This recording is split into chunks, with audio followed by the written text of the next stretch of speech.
So tunda sun zaɓi business ɗin da take yi fiye da zaman aurenta, bani da option.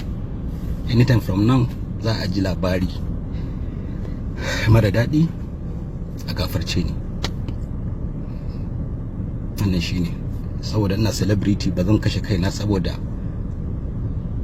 followers ko in ce fans ɗina in burge su ba, in zauna in ci gaba da zama da bakin ciki saboda babu yadda na iya. Billahi allazi la ilaha illa huwa, har zuciyata yanzu nake maganan nan ba so nake ba, amma ba ni da option. So in Allah ya sa an daidaita fine, in ba daidaita ba Allah zai yanke. Babu abin da ya fi karfin addu'a, saboda dai na san dai aure ana yin shi ne saboda raya sunnar manzo Allah sallallahu alaihi wasallam, a kuma tara zuri'a da shauransu. Ina da zuri'a, ina da 'ya'ya, don haka ba ni ne kaina ba,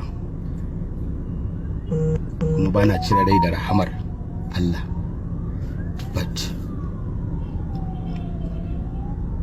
ina ganin na gama aure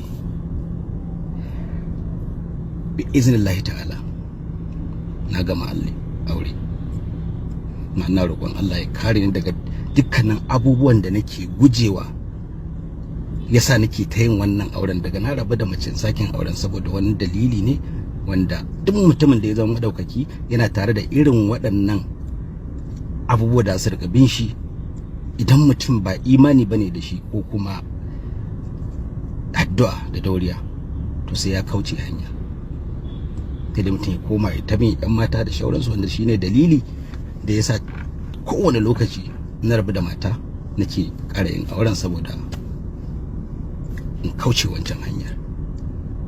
Da haka wanda ya ji haushin wannan abin da na faɗa, yan uwana, da babu wanda ne shawara da shi, kawai yankewa ne, saboda ni ne nake zama da ita, ni na san irin haƙurin da nake yi da ita, ita ta san irin haƙurin da take yi da ni. Dan ba za a ce ai ni ma wai bani da laifi akan wasu abubuwa da nake mata ba, amma na tabbatar da duk abin da nake wa matata ba zai raba aure na da ita ba.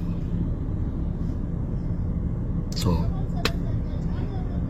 aure na gama shi,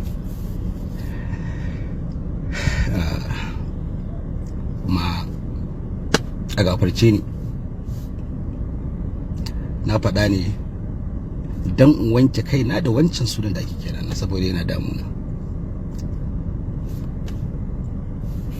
Allah ya zabar mana abin da ya fi alkhairi.